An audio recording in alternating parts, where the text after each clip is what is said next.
all the preparation through OTAs, the reps, the guys getting all those reps, obviously, in all that time. When it happens, then you trust that that guy is going to be able to go in there and perform, and that's where we are right now. Whoever's in there's in there.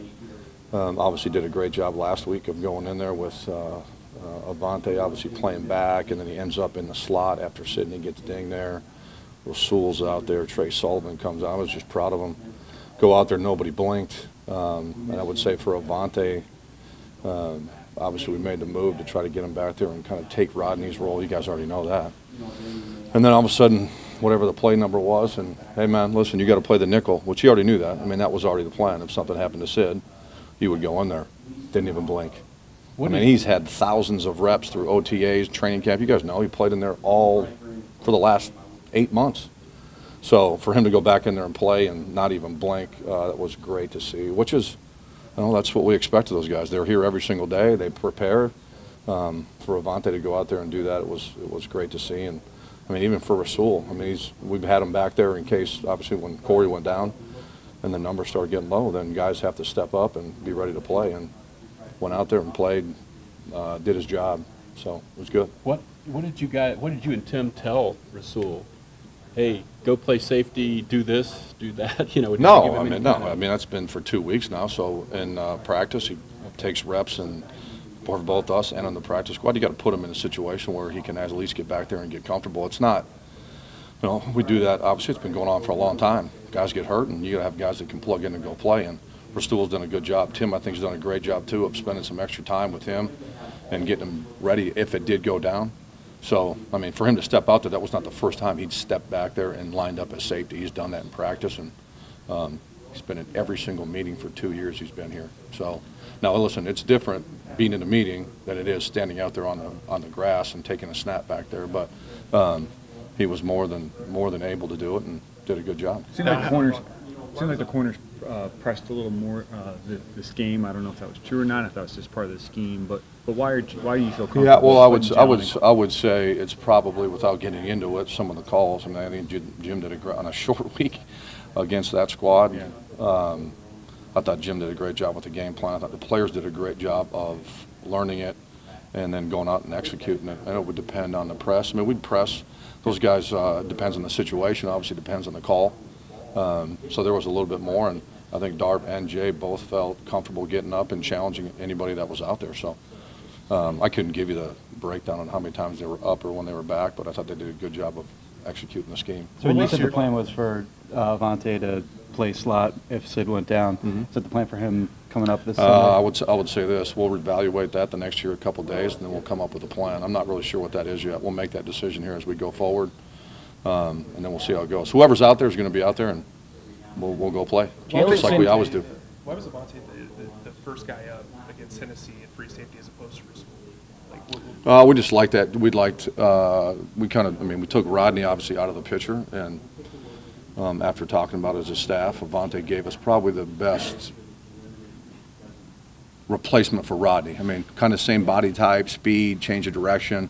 Avonte tough now, and I think that position as free safety kind of gets overlooked sometimes. Like, oh, the guy's just standing back there in the back part of the field. That ball comes ripping through there, slant, run.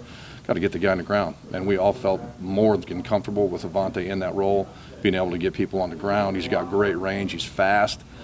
The guy's really, really smart back there. He's got great awareness. Some of the things he's been done in the last 2 weeks is like, wow. I mean, guy stepped in there and without hesitation. So. Not a problem. It's easy. Jalen said that one of the things that really kept him going towards maybe some struggles, maybe they're overstated or not, but he said was the support that he was getting from you and from Jim, and what were some of the things you guys are doing to coach him up after those games? Listen, Jalen, man, Jim says it all the time. You play corner in this league, it's kind of the cost of doing business. We're aggressive with those guys. We like them aggressive, and you're going to give up some plays. Not that we want them. We're not looking to give up those plays. The thing that is so impresses me about Jalen since the day I met him and since the entire time he's been here, I don't want to go back. I mean, go back to the Vikings game. He gets beat on that double move on Thielen, and then they get the ball inside the red zone. He makes 2 straight plays to kick a field goal. I mean, a guy turn the switch and move on to the next play. And if you can't do that and play corner, you're not going to make it. So, I mean, I don't really have to say much to Jalen. I mean, he knows what comes with the territory, and if you don't play good, then that's what's going to happen. And then he knows that all he can do is go out there and play the next snap, prepare the next week after the game's over, and go out there and get ready to play again. It's a new opportunity. Got a lot of ball to play. And he is not, you guys know him, I mean, he is not the guy to cower or worry about his play or the last play. He's going to play the next one, and he's going to do everything he possibly can to win on the next one. So it's my job as a coach to make sure that happens with him, and it's not a problem with him. With a guy like Rasul, do you see him like ultimately maybe down the road as being a guy who could end up being a safety full time? I would say this: we're in this situation right now because we've had a couple injuries. We'll come up with a plan, and whatever that plan is, we'll see how it goes. I'm not going to say who's going to be back there. I actually read this. I don't know. So we'll go through this week of practice, and we'll see how it shakes down. I'm just saying, like, potential-wise and everything. Yeah, I mean, I think there's anybody that's in my room could play corner, nickel, or safety. I wouldn't doubt any of those guys playing any of those spots. There was, and I can't also predict if that's going to happen. So we'll see what happens. You mentioned Jalen in the red zone. What makes him and Darby so effective down there? I would say, first of all, their competitiveness. Take a lot of pride down there.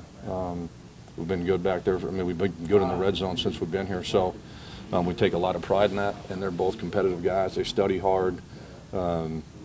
And you got to play with great technique down there or it's not good. And they both take pride in that. They work hard at it. We do it all the time. And I think they just have a lot of confidence in it. They believe in the scheme, and they go out there and do everything they possibly can to make sure the ball doesn't get caught on them, which they have not been perfect this year at all. But when we get down there, we feel good about those two guys out there. Jalen has 4 penalties in 6 games. Do you see any common theme there, or is it just kind of? No. I mean, the holding calls, the ICTs, the PIs, they are what they are. I mean, you got to fight. Obviously, we're trying to do everything we can to get rid of them. Some of them go back to the same thing. If you're up there and you're touching a guy, I mean, some of those are 50-50 calls, you know. But we don't want that, so we got to just keep fighting. They all both got to keep fighting so that they don't keep showing up. There was obviously an unknown with Sidney Jones coming into the season. You had seen him all offseason, but just playing in a regular season game. How has he held up relative to your expectations? He's done a good job. I mean, obviously he's dinged now, so we'll see what happens going forward. But I was very pleased with him.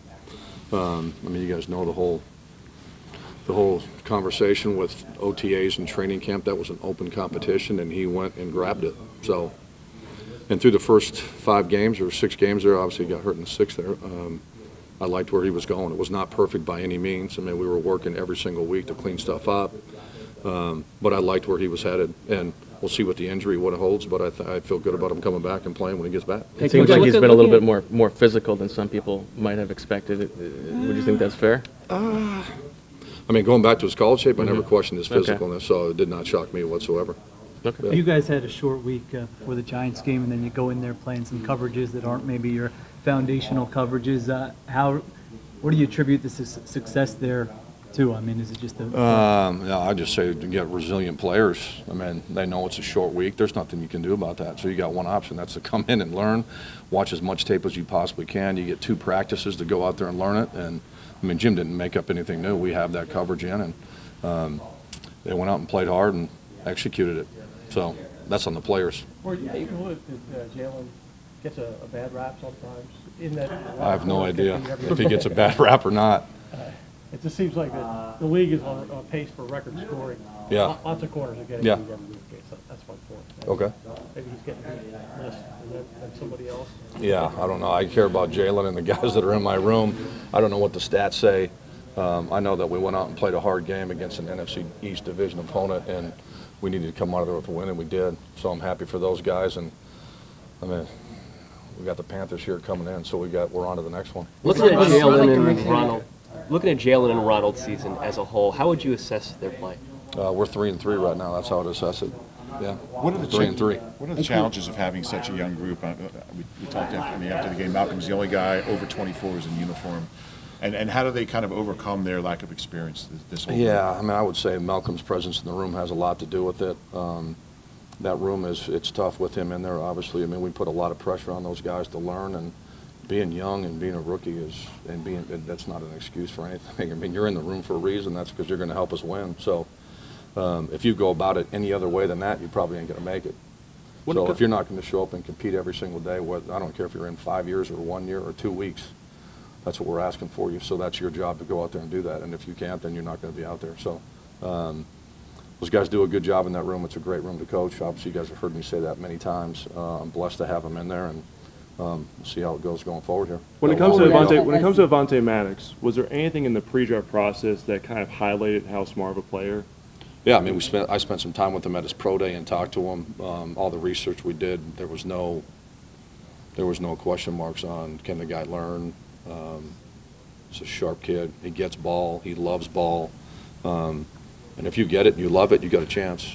You could be the smartest guy, but if you don't love it, then it's not going to matter. So, kind of walked out of there like I did when I walked out of LSU with Jalen. I mean, those guys are just they're passionate about the game.